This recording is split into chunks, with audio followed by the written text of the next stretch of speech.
My friend jerked her neck to the side and then said, "Sorry, it's my Tourette's." Right after she called my husband a racial slur, my friend Jasmine announced she had Tourette syndrome about 6 months ago. She told us she had finally been diagnosed after years of struggling with sudden outbursts and that she was ready to be open about it. Our entire friend group got behind her. We read up on Tourette's so we could be educated and supportive. We assured her we would never judge her for anything beyond her control. We promised to defend her if strangers ever gave her a hard time in public. We thought we were being good friends, or at least we believed we were being good friends to someone who was lying straight to our faces. The first moment I sensed something off was at brunch 3 weeks after she told us. Jasmine was in the middle of a story about a coworker when she suddenly blurted out that the woman was a fat cow. She immediately slapped her hand over her mouth and apologized, blaming it on her Tourette's. Everyone at the table nodded with understanding. The coworker wasn't even present, so it didn't seem like a huge issue, but I remembered that Jasmine had been complaining about this same woman for months before her so-called diagnosis. She had called her lazy, annoying, and incompetent in private conversations. Now, all of a sudden, she was saying worse things but hiding behind a medical condition. I pushed the thought aside because I didn't want to be the person who questions someone's disability. The second time happened at my birthday dinner. My husband Marcus came to pick me up at the end of the night and met Jasmine for the first time. She shook his hand, then her head twitched and she called him a racial slur. The whole table went dead silent. Marcus's expression hardened. Jasmine instantly apologized and explained her Tourette's, saying she was mortified and had no control over what came out of her mouth. My other friends jumped in to vouch for her, explaining that she had a condition and didn't mean it. Marcus looked at me, and I could tell he wasn't buying it for a second. On the drive home, he asked if I had ever heard Jasmine say anything like that before her diagnosis. I thought about it and realized I hadn't. He said that was awfully convenient. I told him I didn't want to accuse a friend of faking a disability. He said he wasn't accusing anyone, but he also wasn't going to sit at a table with someone who threw slurs at him, excuse or not. I understood. Over the next several months, Jasmine's outbursts got worse and more pointed. She called our friend Stephanie stupid during Stephanie's promotion party. She told our friend Rachel that her boyfriend was unattractive during Rachel's anniversary dinner. She announced that our friend Priya's cooking tasted like garbage at a potluck Priya had spent the entire day preparing for.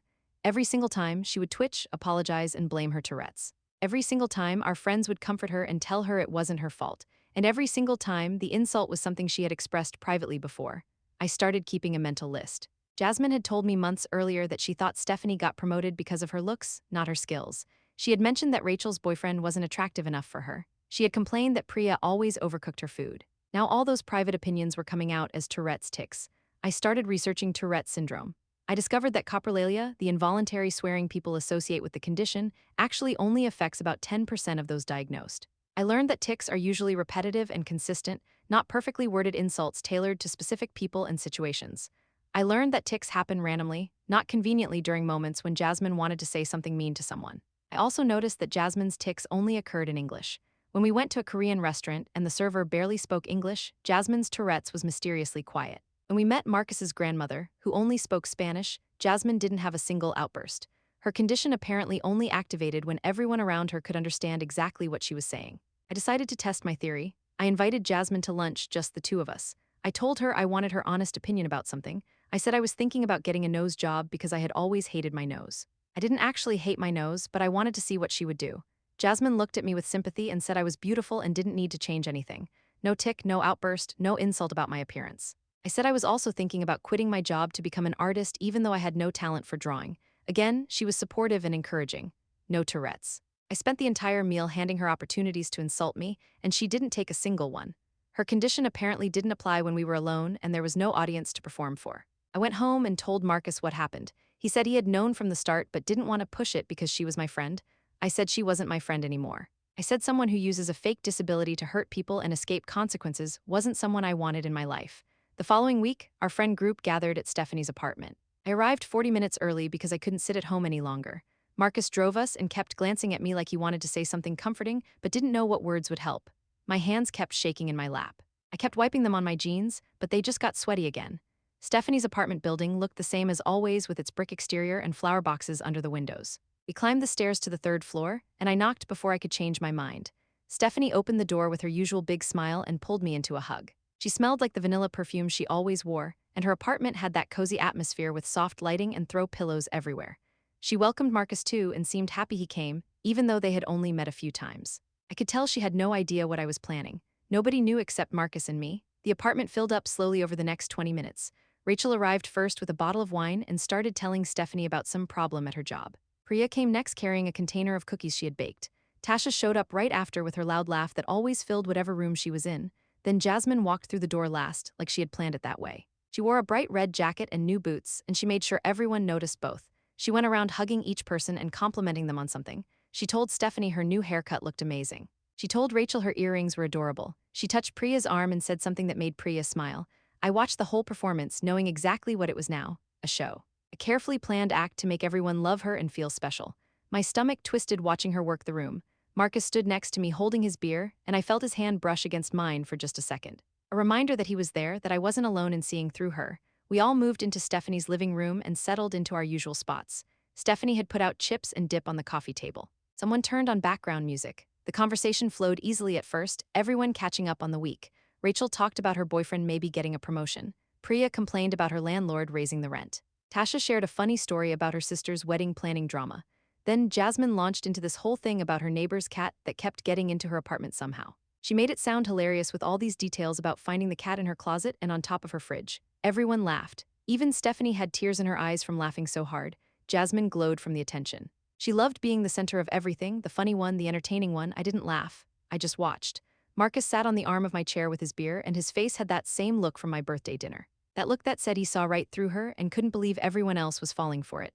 The laughter died down, and there was a natural pause while people sipped their drinks and reached for chips. My heart started pounding so hard I thought everyone could hear it. This was the moment. I had to do it now before I lost my nerve. I took a breath that felt like it filled my whole chest.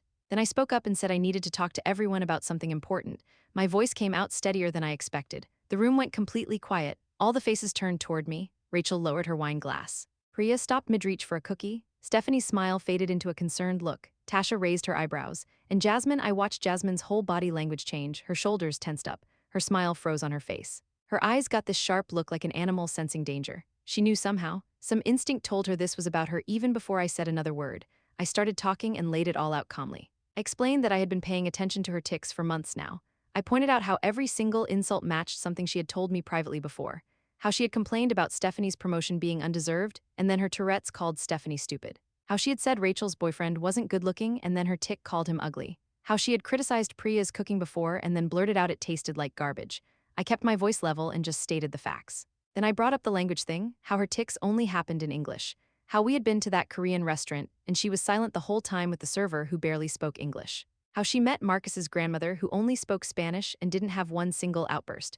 I finished by telling them about our lunch last week. How I had given her so many chances to insult me when we were alone. How I had said I wanted a nose job, and she was supportive.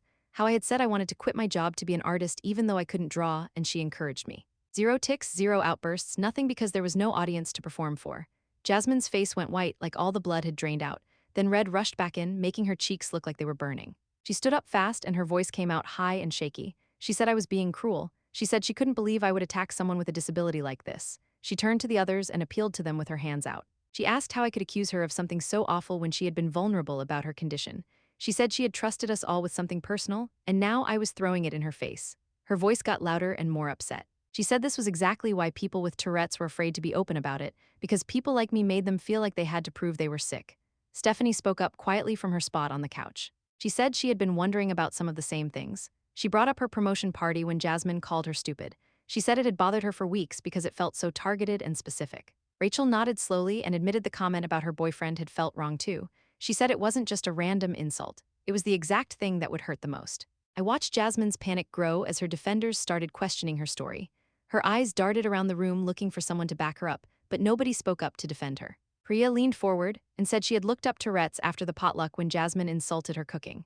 She explained what she had learned about tics being repetitive movements or sounds, not perfectly formed sentences designed to hurt someone. David shifted in his seat and added that his cousin actually had Tourette's. He said it looked nothing like what Jasmine did. His cousin had motor tics where his shoulder jerked and he made this clicking sound with his tongue over and over. The same movements, the same sounds, not different insults for different people in different situations. The energy in the room shifted. I could feel it. More people were doubting her now. More people were seeing what Marcus and I had seen. Jasmine changed tactics fast. Tears formed in her eyes and started running down her cheeks. She said her Tourette's presented differently than typical cases. She insisted that her doctor told her coprolalia could show up as context-specific phrases. She made her voice small and hurt. She said she couldn't believe her friends would doubt her during such a hard time in her life. She said dealing with this condition was already difficult enough without people questioning if it was real. She wiped at her eyes and her whole body shook like she was trying not to sob. Marcus spoke for the first time since we got there. His voice came out level but firm. He said he wouldn't sit quietly while someone used a fake disability to call him slurs. He looked right at Jasmine when he said it. He explained that he knew immediately at my birthday dinner that she was lying. He said he had been waiting for months for other people to see through her act. He said he understood wanting to be supportive of friends, but there was a difference between supporting someone and letting them abuse you. Tasha had been quiet through the whole thing, sitting on the edge of Stephanie's armchair with her arms crossed. She leaned forward now and looked straight at Jasmine. She asked why Jasmine never had tics when speaking Spanish or Korean in restaurants. The question hung in the air, and everyone turned to look at Jasmine. Jasmine's mouth opened and closed like she was trying to find words. She stammered something about how Tourette's worked differently in other languages. She said her doctor explained that her brain processed English differently, so the tics only happened in her native language. Even Priya, who had been defending Jasmine the hardest, looked confused by that explanation. David shook his head slowly and said that didn't make any medical sense. Jasmine's face went red, and she insisted it was true. She said everyone was twisting her words and making her sound like a liar. But her voice cracked when she said it, and I watched her credibility fall apart right in front of us.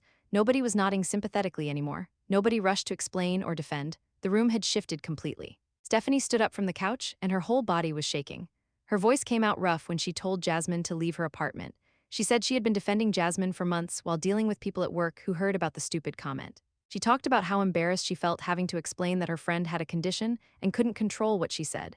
She said she had lost sleep wondering if people really thought she was incompetent. Her eyes filled with tears, and she said she was done being manipulated. Jasmine started to protest, but Stephanie cut her off and pointed at the door. She said she wanted Jasmine out of her home right now. Jasmine's face crumpled, and tears started pouring down her cheeks. She sobbed that we were all ganging up on her and it wasn't fair. She said she couldn't believe her friends would treat her this way when she was struggling with a disability. She looked around the room desperately trying to find someone who would defend her or comfort her. But Rachel looked away. Priya stared at her hands. David put his arm around Stephanie. Marcus's expression didn't change at all. Nobody moved to help her. The silence stretched out and Jasmine's sobs got louder and more dramatic. When she realized nobody was going to cave, she grabbed her purse off the coffee table. She stood up fast and knocked over her wine glass. Red wine spread across Stephanie's white rug, but Jasmine didn't even look at it. She called us all terrible people and said we would regret this. Then she stormed toward the door and yanked it open. The door slammed behind her hard enough that the picture frames on the wall rattled and one fell off completely. We all heard her footsteps pounding down the hallway outside. Nobody spoke for what felt like a full minute. The wine kept spreading across the rug in a dark stain. Someone's phone buzzed, but nobody checked it. Priya's face crumpled and she started crying. She said she should have seen it sooner. She apologized over and over for being so stupid and not questioning things earlier. Rachel moved across the room and put her arm around Priya's shoulders. Rachel looked shocked, like she couldn't quite process what had just happened. Stephanie sank back down onto the couch and put her face in her hands. David sat next to her and rubbed her back. I felt Marcus's hand squeeze mine, and I realized I had been holding my breath. We ended up staying at Stephanie's apartment for hours after that. David ordered pizza because nobody felt like cooking, and we needed something normal to do with our hands. We talked through everything. Stephanie brought up the promotion party again, and how specific that insult had been. She said Jasmine knew exactly what would hurt most because they had talked about Stephanie's insecurities about being taken seriously at work. Rachel admitted that Jasmine had made comments before about how Rachel could do better than her boyfriend. Now those private opinions had come out as tics at the exact moment they would cause maximum damage. Priya talked about the potluck and how she had spent all day cooking to impress everyone. She said the garbage comment had made her not want to cook for the group anymore. We went through incident after incident and saw the patterns so clearly now. Every tic had been perfectly crafted to hurt someone using information Jasmine had gathered as a trusted friend. Tasha said she felt sick realizing how calculated it all was. David pointed out that Jasmine had been using our own values against us. She knew we wanted to be good, supportive friends who believed disability claims, so she exploited that. The pizza arrived and we ate it mostly in silence, each of us processing everything in our own way. Stephanie's apartment felt different now, smaller somehow but also more honest. We stayed until almost midnight, nobody wanting to leave and face the reality of what our friend group had just lost. But by the time we finally said goodbye, something had shifted. We had all been carrying this weight of defending Jasmine and explaining her behavior and managing everyone's reactions to her outbursts. Now that weight was gone, and I felt lighter, even though I also felt sad. Over the next few days, my phone kept buzzing with texts from people in the group. Stephanie sent a long message on Wednesday morning. She said she felt like she could finally breathe without worrying about the next insult. She talked about how much energy she had spent defending Jasmine to her coworkers and how liberating it felt to stop. She thanked me for speaking up because she had been having doubts but felt too guilty to voice them. Rachel texted that she had told her boyfriend what happened and he was relieved. Apparently, he had been dreading seeing Jasmine again after the ugly comment. Priya sent a voice message saying she had been doing research on factitious disorders and it was helping her understand what happened.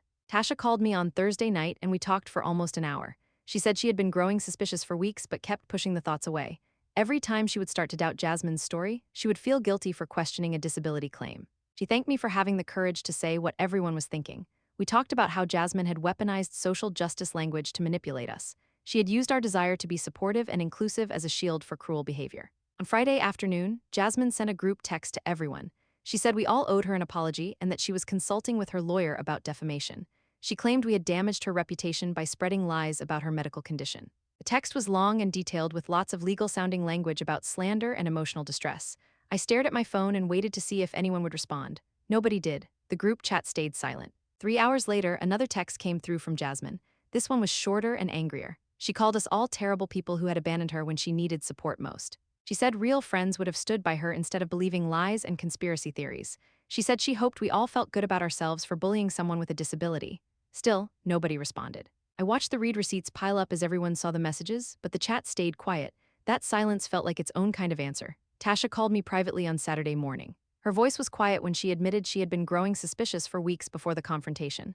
She said every time Jasmine had a tic, she would notice little things that didn't add up. The way Jasmine's eyes would flick around the room right before an outburst, like she was checking who was watching. The way the tics always happened at the most dramatic possible moment. The way they never interrupted Jasmine mid-sentence, but always came at natural pauses in conversation. Tasha said she had felt so guilty about doubting a disability claim that she had pushed all those observations away. She thanked me for trusting my instincts and speaking up even though it was socially risky. We talked for over an hour about how Jasmine had manipulated all of us. Tasha pointed out that Jasmine had been really smart about it. She had used language about ableism and disability rights to make us afraid to question her. Any doubt became an accusation that we were bad people who didn't support disabled friends. The manipulation had been subtle and effective, and we had all fallen for it because we wanted to be good people. My phone rang on Sunday afternoon with a number I didn't recognize. I almost didn't answer, but something made me pick up. A woman's voice asked if I was friends with Jasmine. She said her name was Amanda and she knew Jasmine from a different friend group a few years ago. She had heard through mutual connections that there was some drama about Jasmine's Tourette's diagnosis. She wanted to know if it was true that Jasmine actually had the condition. I didn't want to gossip, but something in her voice made me careful. I explained what we discovered without being mean about it. As I told her about the patterns we had noticed and the confrontation at Stephanie's apartment, there was a long pause on the other end of the line. Then Amanda said that 2 years ago, Jasmine had claimed to have lupus. She had told their whole friend group she was dealing with a serious autoimmune condition. She had canceled plans because of flare-ups and talked about her struggles with medication. But Amanda had never seen any actual symptoms. Jasmine never had the butterfly rash or joint swelling or any of the visible signs of lupus. She just had a lot of dramatic stories about doctor appointments and bad days. Eventually, that friend group had drifted apart for other reasons, but Amanda had always wondered. Now hearing about the fake Tourette's, she realized it was a pattern. My stomach dropped as I listened to her. This wasn't just one lie. This was something Jasmine did repeatedly with different groups of people. That night, Marcus and I sat on our couch talking about everything. He said it felt satisfying to be proven right after months of knowing Jasmine was lying. But it also felt sad to lose someone we had thought was a friend. He admitted he had never really liked Jasmine even before the slur incident. Something about her had always felt performative to him. But he had kept quiet because she was my friend and he didn't want to cause problems. Now, he said he was proud of me for trusting my instincts. He pointed out that I had been willing to risk social consequences and friend group drama to stand up for what was right. That took courage, especially when everyone else was still defending Jasmine. I leaned against his shoulder and said I felt relieved more than anything. The constant doubt and second-guessing had been exhausting. Always wondering if I was being a bad friend for noticing patterns. Always feeling guilty for having suspicions. Now, I knew I had been right to trust what I saw. We sat there for a while, not saying much. The TV played quietly in the background. Marcus's arm was warm around my shoulders. Outside our window, the city lights blinked in the darkness. Everything felt different now, but also somehow more solid and real. The following weekend, Stephanie sent out a group text inviting everyone to her place again. She specifically mentioned it would be nice to hang out without drama. Nobody needed to ask what that meant. I showed up with Marcus and a bottle of wine. Rachel arrived with her boyfriend. Priya brought homemade cookies. Tasha came straight from work still in her business clothes. We settled into Stephanie's living room and someone put on music and the conversation started flowing naturally. It felt different right away. Nobody was tense or waiting for something bad to happen. Nobody was watching their words or preparing to do damage control. We just talked and laughed like normal people having a normal evening. I found myself relaxing in a way I hadn't in months. My shoulders dropped, my jaw unclenched. I hadn't realized how much stress I had been carrying until it was gone. We talked about regular stuff like weekend plans and new restaurants and a movie someone had seen. Simple conversations that didn't require managing anyone's feelings or navigating around potential insults disguised as medical symptoms. Around 9 o'clock, Rachel's boyfriend brought up how relieved he felt not having to deal with Jasmine anymore. He said it quietly, like he wasn't sure if it was okay to mention her name. Rachel squeezed his hand and told him it was fine to talk about it. She explained to all of us that she had been making excuses for Jasmine's behavior to him for months after the anniversary dinner incident. Every time he had expressed frustration about being insulted, she defended Jasmine and explained about the Tourette's and asked him to be understanding. He had gone along with it because he trusted Rachel, but he had never believed Jasmine actually had a medical condition. He said the whole situation had caused tension between them because he felt like Rachel was choosing her friend over him. Now that Jasmine was out of the picture, their relationship felt stronger. They had been communicating better, and he felt like Rachel actually had his back instead of defending someone who disrespected him. Rachel admitted she felt terrible about putting him through that. She said she had been so focused on being a supportive friend that she had ignored her own boyfriend's legitimate feelings. The whole group nodded in understanding. We had all been doing the same thing in different ways. 3 days later, I ran into Jasmine at the grocery store. I was in the produce section picking through avocados when I heard her voice behind me calling my name. I turned around, and there she was with a shopping basket, looking completely normal like nothing had happened. She smiled and asked how I had been and what I had been up to. Her tone was cheerful and friendly, like we were still close friends who just hadn't seen each other in a while. I stared at her for a second, trying to process the audacity. I kept my voice flat and said I had been fine. She kept talking about her week and some show she had been watching and did I want to grab coffee sometime. I picked up my avocados and said I needed to finish shopping. Her smile faltered. She stepped closer and her whole face changed. The friendly mask dropped and something cold showed underneath. She hissed that I had ruined her life. She said I had turned everyone against her and destroyed her friendships and made her look like a liar. Her voice was low and angry, and nothing like the cheerful tone from 30 seconds earlier. I told her she had done that to herself by faking a disability to hurt people. She said I had no proof and that I was just jealous of the attention she got. I pushed my cart past her and walked away. She called after me that I would regret this, but I kept walking. My hands shook as I loaded groceries into my car. That night, I checked social media and saw that Jasmine had posted several vague messages about fake friends and betrayal. She wrote about people who abandon you when you need them most and how she had learned who her real friends were. She posted quotes about loyalty and backstabbing. She shared articles about disability discrimination. Every post was clearly about our situation, but written to make herself look like the victim. Within hours, I started getting messages from mutual acquaintances who hadn't been at Stephanie's apartment. They had seen Jasmine's posts and wanted to know what happened. They asked if it was true that we had all cut her off. They wanted my side of the story. I responded to each message with the same basic facts.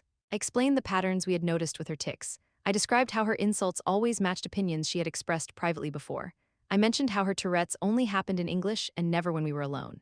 I didn't embellish or add drama. I just laid out what we had observed and let people draw their own conclusions. Most of them responded with some version of "now that you mention it," or "I always wondered about that." Few days after that, I got a message from someone named Lee. She introduced herself as a coworker of Stephanie's who I had met briefly at a few parties. She said Stephanie had told her what happened with Jasmine, and she wanted to get coffee if I had time. Something about her message felt genuine, so I agreed to meet her at a cafe near my apartment. Lee showed up exactly on time with a warm smile and ordered us both lattes. She got straight to the point. She said she had a similar experience in college with someone who faked having lupus for attention. Her whole friend group had rallied around this person and supported them through their supposed illness. They had helped with rides to doctor appointments and brought meals, and excused all kinds of bad behavior because their friend was sick. It took almost 2 years before someone discovered the person had never actually been diagnosed with lupus and had been making everything up. Lee said the betrayal had felt devastating. She had questioned her own judgment for years afterward, wondering how she had been fooled so completely. Hearing about what happened with Jasmine had brought all those feelings back, but also made her feel less alone in the experience. We talked for over an hour about manipulation and guilt and how people exploit others' desire to be supportive. Lee pulled out her phone and showed me some articles about factitious disorders and something called Munchausen syndrome. She explained that some people fabricate illnesses or disabilities because of deep psychological needs for attention or sympathy.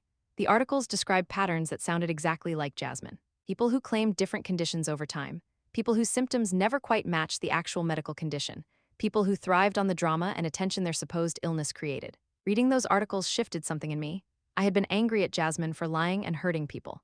But understanding that she likely had serious psychological problems made me feel something closer to pity mixed with continued frustration. It didn't excuse what she had done, but it provided context for why someone would do something so destructive. Lee and I finished our coffee and exchanged numbers. She said Stephanie had mentioned the friend group was getting together soon, and she would love to join if that was okay. I told her I would check with everyone, but I was sure they would be happy to have her. 2 days later, I got a call from Jasmine's sister. She had got my number from someone and wanted to talk. Her voice sounded tired and sad. She apologized for reaching out directly, but said she needed to understand what happened. She explained that Jasmine had told the family we had all turned on her because of her Tourette's diagnosis. Her parents were devastated that their daughter was being discriminated against for a disability. Jasmine's sister said she had always been suspicious of Jasmine's medical claims because she remembered similar patterns from growing up.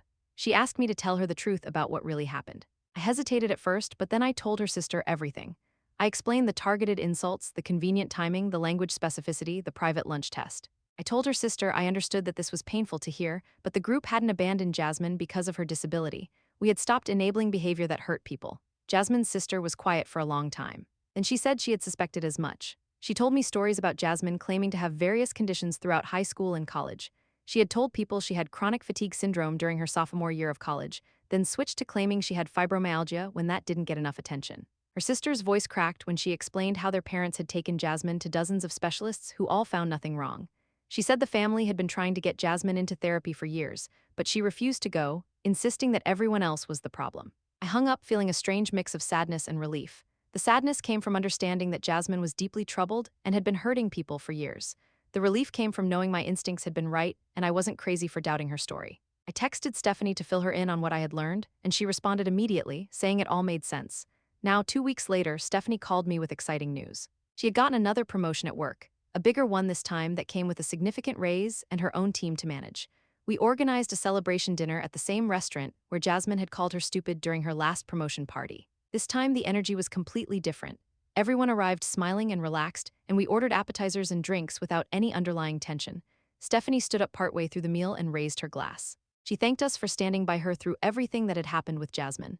She said learning to trust her own perceptions and set boundaries had actually made her a better leader at work. Her voice was steady and confident as she talked about how the experience had taught her not to accept disrespect from anyone, even when it came wrapped in excuses. We all clinked glasses, and someone made a joke about how nice it was to celebrate without worrying about surprise insults. The laughter that followed felt genuine and free in a way our gatherings hadn't felt in months. That night when Marcus and I got home, he mentioned something while we were getting ready for bed. He said I seemed lighter somehow, less tense in my shoulders and more present in conversations. I thought about it and realized he was right. For months, I had been carrying this low-level anxiety about managing Jasmine's behavior and second-guessing my own observations. Every group gathering had required mental preparation for whatever might come out of her mouth. Every private conversation had involved weighing whether to share my concerns or keep quiet to avoid causing drama. All that energy had been freed up when I finally confronted the situation. I could just exist with my friends now without constantly monitoring and managing someone else's behavior. Marcus pulled me close and said he was proud of how I had handled everything. He reminded me that he had known from the beginning, but had waited for me to reach my own conclusions because he knew I needed to trust my own judgment. The following weekend, Rachel invited everyone over for brunch at her apartment. She had been dating her boyfriend for almost 3 years, and we all knew they were serious. But when she stood up to make an announcement, I wasn't expecting what came next. She said they were moving in together and had already found a place with an extra bedroom for when friends visited. Everyone congratulated them and asked about the new apartment. Then Rachel looked directly at me and said something that surprised me. She told the group that watching me stand up to Jasmine had inspired her to be more assertive in her own life. She explained that she had spent years second-guessing her instincts and molding herself to please other people. When her boyfriend had been insulted at their anniversary dinner, she had felt angry but had pushed those feelings down to be supportive of Jasmine's supposed condition. Seeing me trust my observations and speak up for the truth had shown her that it was okay to prioritize her own judgment over social pressure. She said it had affected more than just the Jasmine situation. She had started speaking up more at work, setting clearer boundaries with her family, and being more honest with her boyfriend about what she wanted. Her boyfriend squeezed her hand and smiled, and I felt a surge of unexpected pride that my actions had helped someone else find their voice. The conversation naturally shifted to a discussion about how we had all enabled Jasmine's behavior. Priya admitted she had noticed inconsistencies early on, but had talked herself out of questioning them because she didn't want to be the person who doubted someone's disability. Stephanie said she had felt the same way, especially after we had all read those articles about Tourette's and promised to be supportive. We had been so focused on being good allies that we had ignored obvious red flags. Rachel pointed out that Jasmine had weaponized our desire to be understanding and used it as a shield for increasingly cruel behavior. We talked about how important it was to believe people when they disclosed disabilities or health conditions, but also how it was okay to notice when someone's story didn't add up. The pattern had been so clear in hindsight. Every tick perfectly matched a private opinion Jasmine had expressed before. Every outburst happened at the exact moment that would cause maximum damage to the target. Every explanation relied on us feeling too guilty to question her further. We made a pact to trust our instincts more in future friendships and to communicate honestly with each other when something felt off. Lee had been quiet during most of this conversation, but she spoke up when there was a pause. She shared that she had dealt with her own challenges around being believed when she disclosed a real health condition a few years ago. Some people had been skeptical because her condition wasn't visible and her symptoms fluctuated. She had had to bring documentation to work and educate friends about what she was dealing with. Hearing about Jasmine's fake claims had brought up frustration, because people like Jasmine made it harder for those with genuine disabilities to be taken seriously. When someone fakes a condition for attention, it creates doubt that spills over onto everyone else. Doctors become more skeptical. Friends become more cautious about offering support. Employers question whether accommodations are really necessary. The harm extended far beyond just our friend group.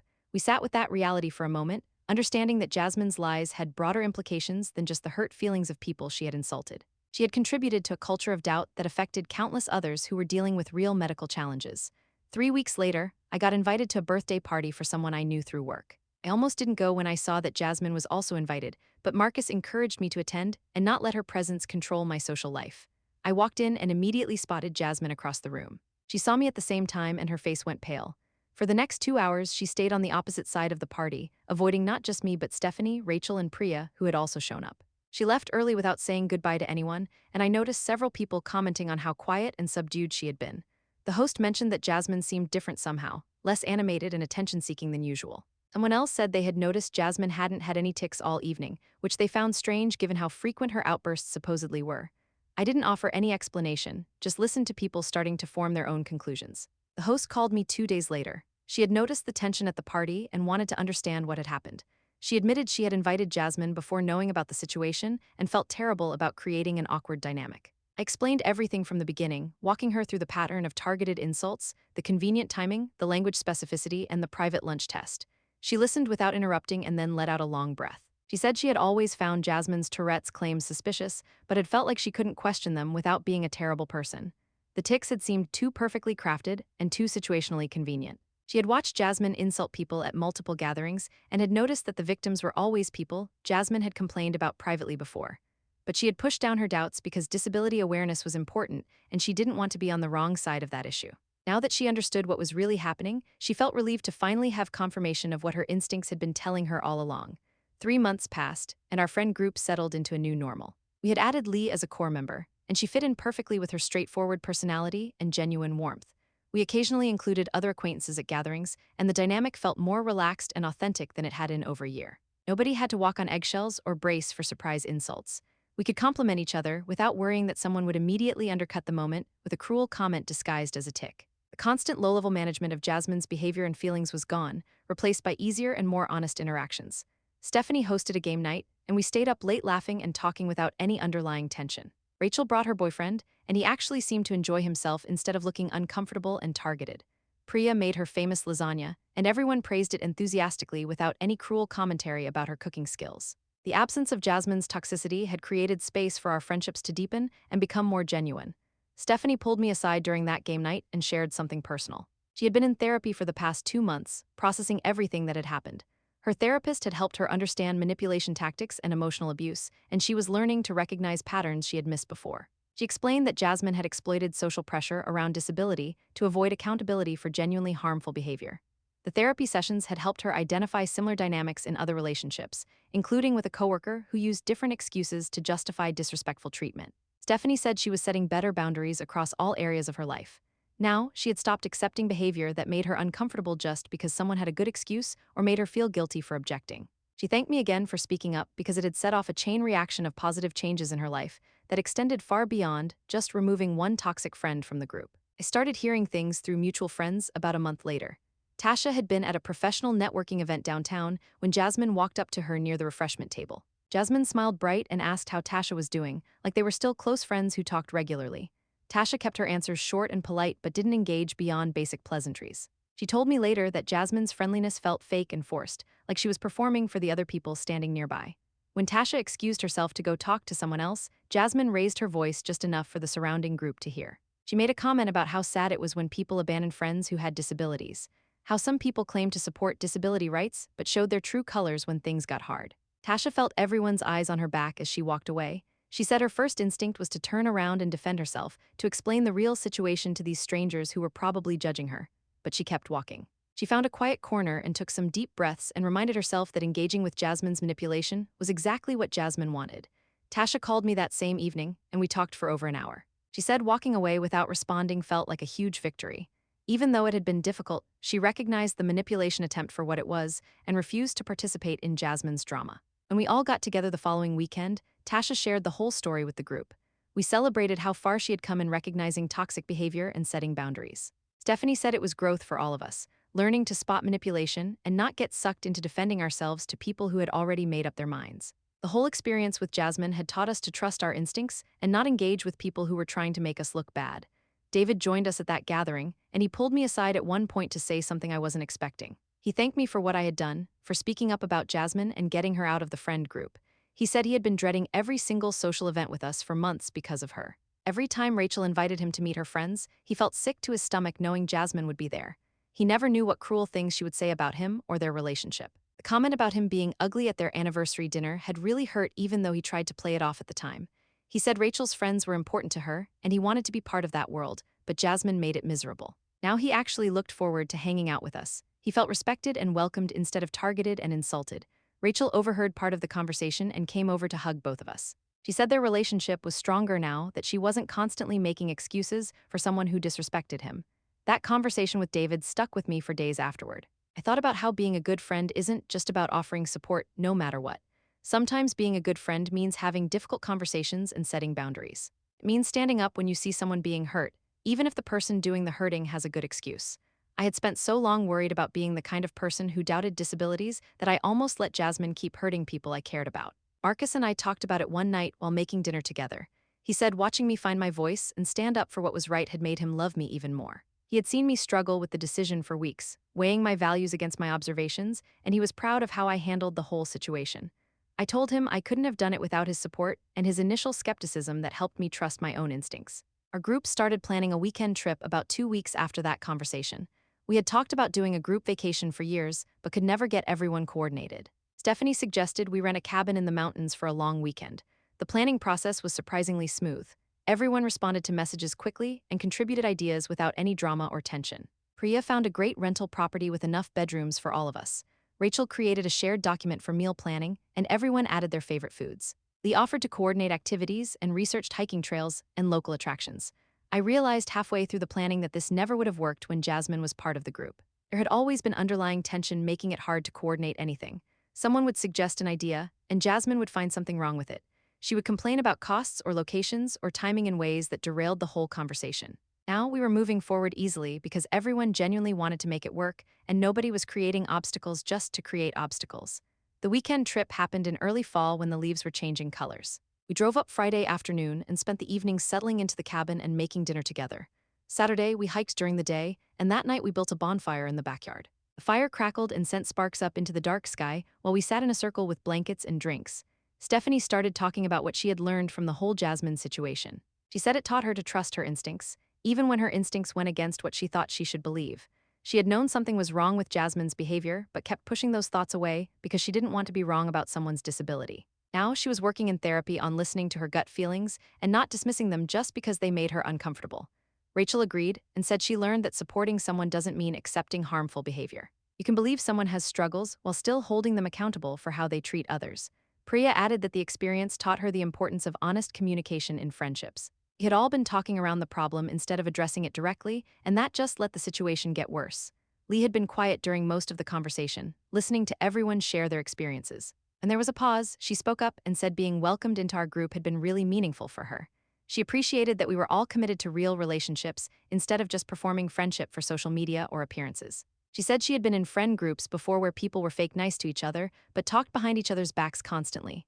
Our group felt different because we had been through something hard together and came out stronger. Her perspective as someone who joined after all the drama helped us see how much we had actually grown and changed. We weren't the same people who had nodded sympathetically every time Jasmine blamed her cruelty on a medical condition. We had learned to recognize manipulation and set boundaries and have hard conversations when necessary. I heard through a mutual acquaintance about 3 weeks after the trip that Jasmine had moved to a different city. The person who told me wasn't sure if it was for a job or just a fresh start, but Jasmine was gone from our area entirely. Part of me hoped she was getting professional help and making better choices in her new location. Part of me hoped she was learning to take responsibility for her actions instead of hiding behind excuses. But mostly, I just felt relief that she was no longer in our social world. I didn't have to worry about running into her at events or hearing through friends that she was spreading lies about us. She was someone else's problem now, or hopefully she was working on herself and not creating problems for anyone. I shared the news with the group, and everyone had similar reactions. We wished her well from a distance, but were grateful for the geographic separation. Stephanie decided to host a gathering to mark the 1 year anniversary of when I first confronted Jasmine at her apartment. She sent out invitations, calling it an honesty and growth celebration. We all showed up with food and drinks and spent the evening laughing and talking and remembering how far we had come. Stephanie made a toast to real friendship built on trust and honesty instead of walking on eggshells. We clinked our glasses together, and I looked around at these people who had been willing to face an uncomfortable truth with me. We could have taken the easy path and kept making excuses for Jasmine. We could have let her keep hurting people because confronting her felt too hard. Instead, we had chosen the difficult conversation and come out stronger on the other side. Evening felt light and genuine in a way our gatherings hadn't felt in over a year. Priya brought someone new to our next gathering about 2 weeks later. She introduced him as her boyfriend, and he seemed nervous meeting all of us at once, but everyone welcomed him warmly and included him in conversations and made him feel comfortable. Priya pulled me aside later in the evening and said she wouldn't have felt okay bringing him around when Jasmine was part of the group. She never knew what cruel comment might come out, and she didn't want to subject someone she cared about to that treatment. Now she felt confident bringing him into this space because she knew he would be treated with respect and kindness. Watching her introduce her boyfriend with pride and confidence made me realize how much Jasmine's presence had affected all of us in ways we hadn't even fully recognized until she was gone. Rachel's boyfriend David came up with the idea to celebrate our anniversary at Stephanie's place with everyone. He said it would be perfect because the friend group had been there for us through everything, and they deserved to share in the good moments too. Marcus agreed immediately, and I liked the thought of marking this milestone surrounded by people who actually cared about us. Stephanie offered to host and said she would handle the food if everyone else brought drinks. The night of our anniversary, we showed up at Stephanie's apartment with a bottle of wine and found the living room decorated with streamers and a banner that said congratulations. Priya had made a cake with our names on it, and Tasha brought flowers for the table. Lee arrived with her girlfriend, who we had met once before, and they both seemed excited to celebrate with us. We sat around Stephanie's dining table eating pasta and garlic bread, while everyone took turns sharing stories about Marcus and me. David told a story about the first time he met Marcus and how protective Marcus had been when asking about his intentions with Rachel. Stephanie shared that she had known we were solid as a couple from the way Marcus looked at me during the whole Jasmine situation. Tasha said she admired how we handled conflict together instead of letting it divide us. Lee raised her glass and said she hoped to find a relationship as strong as ours someday. Marcus squeezed my hand under the table, and I felt grateful for these people in this moment. After dinner, David made a toast and joked that surviving the Jasmine drama together was probably better than any couple's therapy we could have paid for.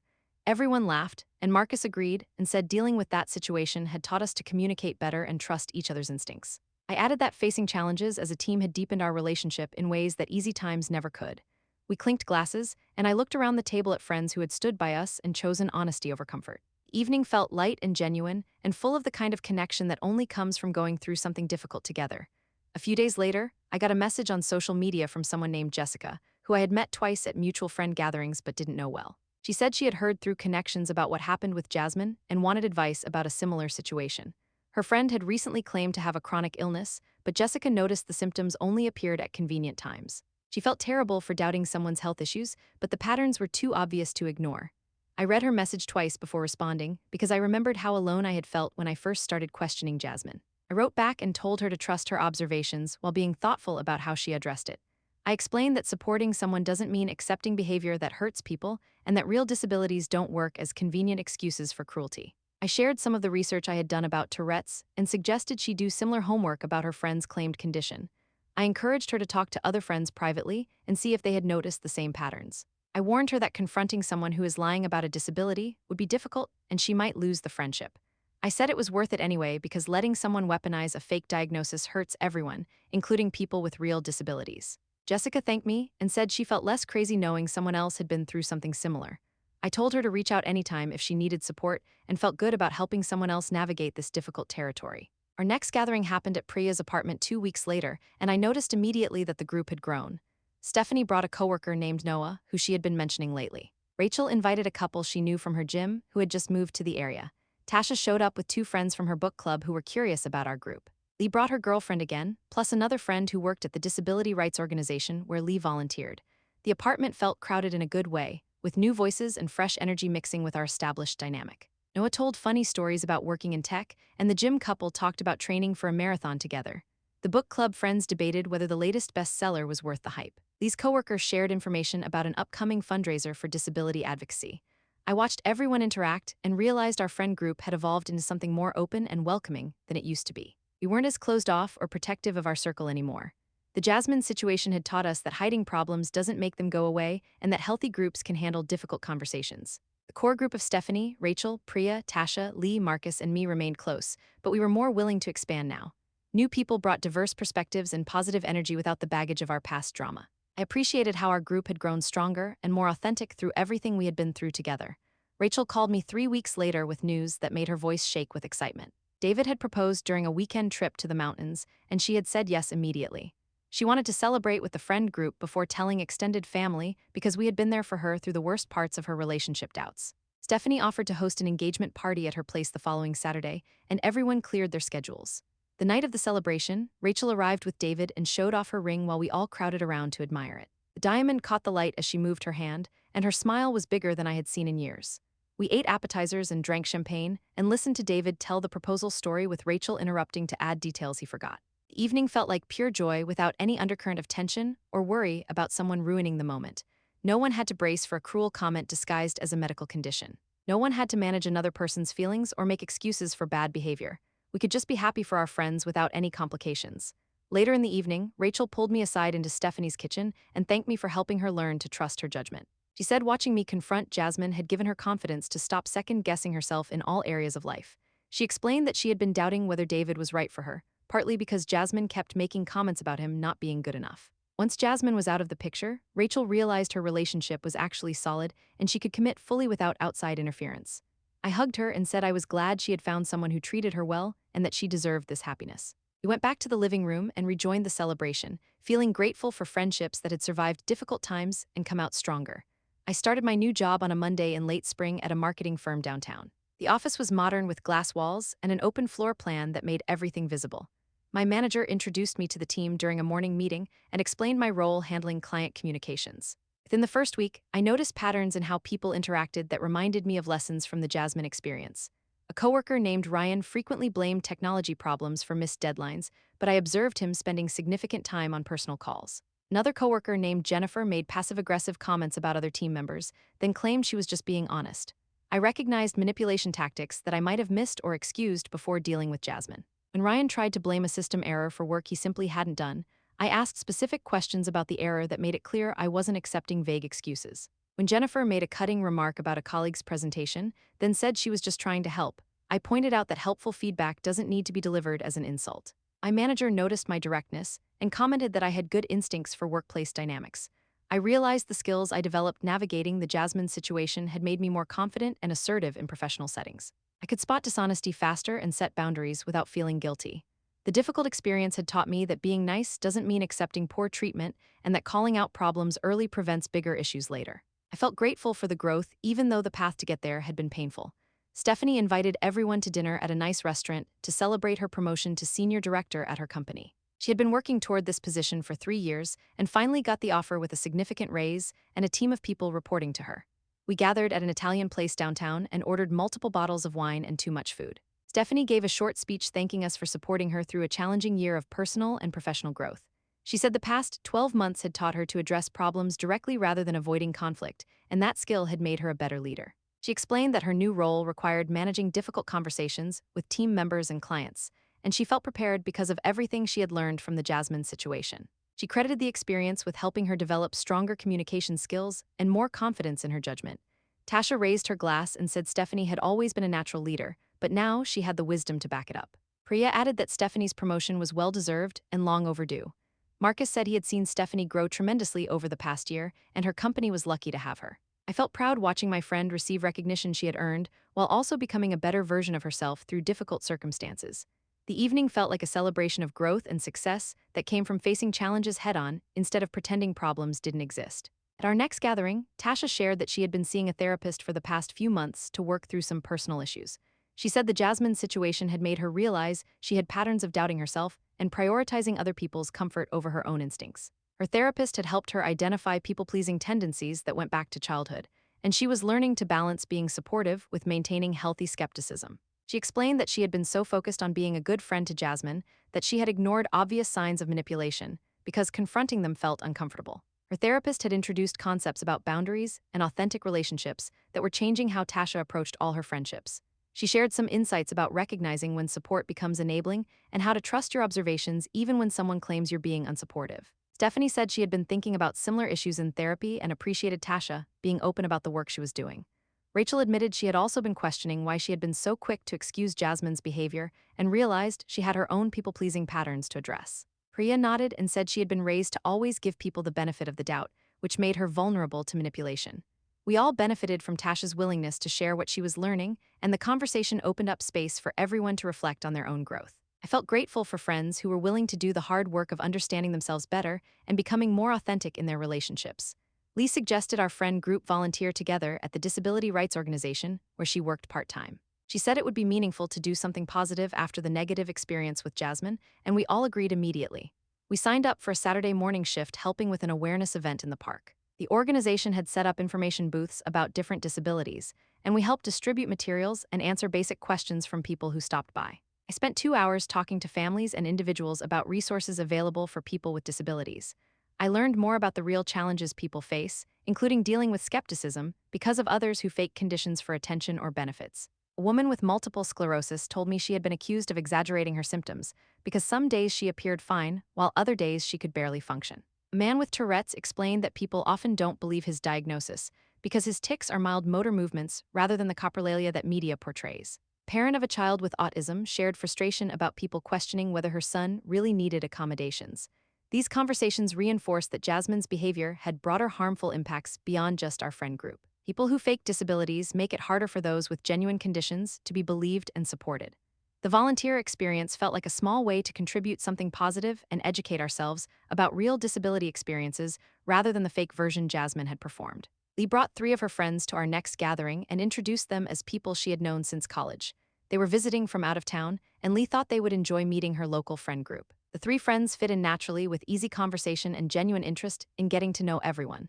One of them worked as a social worker and shared interesting stories about her job. Another was finishing a graduate degree in public health and had thoughtful perspectives on healthcare access.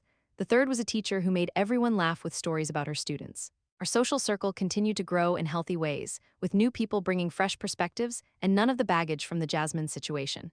I noticed how different these gatherings felt compared to when Jasmine was part of the group. There was no tension or worry about someone saying something cruel. No one had to walk on eggshells or manage another person's unpredictable behavior. We could relax and enjoy each other's company without the constant low-level stress that Jasmine's presence had created. I appreciated how our group had evolved into something stronger and more authentic. We had learned that real friendship meant being honest even when it was difficult and supporting each other through challenges rather than enabling harmful behavior. The new people joining our circle benefited from the foundation we had built through surviving something painful together. 18 months after the confrontation at Stephanie's apartment, I ran into Jasmine's sister at a coffee shop downtown. I almost didn't recognize her at first, but she approached me with a tentative smile and asked if we could talk for a minute. We sat at a table by the window, and she thanked me for setting boundaries with Jasmine, even though it had been difficult. She said Jasmine had struggled significantly after losing our entire friend group and had finally agreed to start therapy 6 months ago. The therapist had diagnosed her with factitious disorder, and they were working on understanding her pattern of fabricating health issues for attention. Jasmine's sister explained that Jasmine was starting to acknowledge what she had done, though she still had trouble taking full responsibility. She said recovery would take years and might never be complete, but therapy was the first time Jasmine had admitted she had a problem. She thanked me again for being the one who forced consequences instead of continuing to enable the behavior.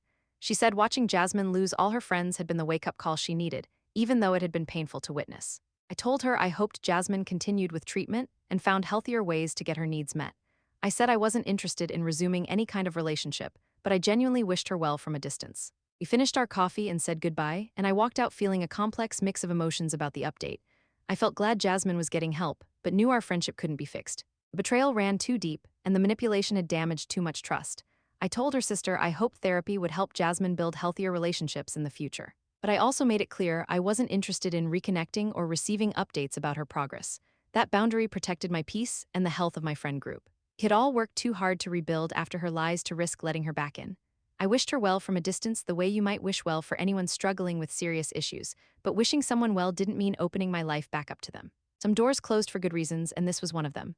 3 weeks later, Marcus and I hosted a dinner party at our place. We invited Stephanie, Rachel, Priya, Tasha, and Lee along with 3 of Marcus's colleagues from work. I spent the afternoon cooking while Marcus set up the dining room table with our nice dishes. The doorbell started ringing at 7 o'clock, and soon our apartment filled with voices and laughter. Marcus's coworker Noah brought wine, and his wife brought homemade bread. Everyone mingled easily in the living room while I finished the last dishes in the kitchen. Stephanie helped me carry platters to the table and whispered that she loved seeing our two social circles come together. Dinner flowed with easy conversation about everything from work projects to travel plans to ridiculous stories about pets. Noah told a story about his cat that had everyone crying with laughter. Lee and Marcus's other coworker Sarah discovered they both loved the same obscure podcast and spent 20 minutes enthusiastically discussing episodes. I looked around the table at all these people who genuinely enjoyed each other's company and felt grateful for what we had built. After dessert, people moved back to the living room with coffee, and the conversation continued for another 2 hours. When everyone finally left around midnight, Marcus helped me load the dishwasher. He told me he was proud of the community we had created together. I realized he was right. Losing Jasmine had actually opened space for deeper and more real connections. Without her negative energy and constant drama, we had been able to welcome new people and strengthen existing friendships.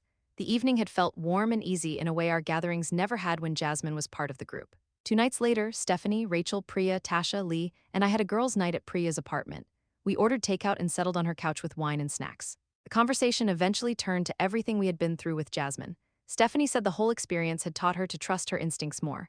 Rachel agreed and added that she had learned the importance of honest communication, even when it felt uncomfortable. Priya said she used to avoid conflict at all costs, but now understood that sometimes confrontation was necessary and healthy. Tasha admitted she had been too quick to doubt herself when things didn't add up with Jasmine's story. Lee said watching us work through that difficult situation had shown her what real friendship looked like. We talked about how painful it had been to realize someone we cared about had been manipulating us, but we also acknowledged that going through it together had made our friendship stronger. We had learned to communicate more directly and support each other through hard truths instead of just comfortable lies. The Jasmine situation had forced us all to grow in ways that benefited every relationship in our lives. We stayed up late talking and laughing, and I felt grateful for friends who were willing to face uncomfortable realities and build something better together. 2 years passed since the confrontation at Stephanie's apartment. Our friend group continued to thrive with bonds based on honesty and real care for each other. Stephanie got another promotion, and we celebrated without any worry about someone ruining the moment. Rachel and her boyfriend got married in a beautiful ceremony where everyone could relax and enjoy themselves. Priya started her own catering business, and we all supported her by recommending her to everyone we knew. Tasha moved to a new apartment, and we helped her paint and decorate. Lee introduced us to her new girlfriend, and she fit right into the group. Marcus and I hosted regular dinner parties that brought together our expanding circle of friends. We had all grown individually and together from what happened with Jasmine. I had learned that real friendship meant being honest even when it was hard. Stephanie had learned to set boundaries and trust her judgment. Rachel had learned to speak up when something felt wrong. Priya had learned that avoiding conflict only made things worse. Tasha had learned to trust her instincts instead of doubting herself. Lee had found a group of friends who valued authenticity over performance.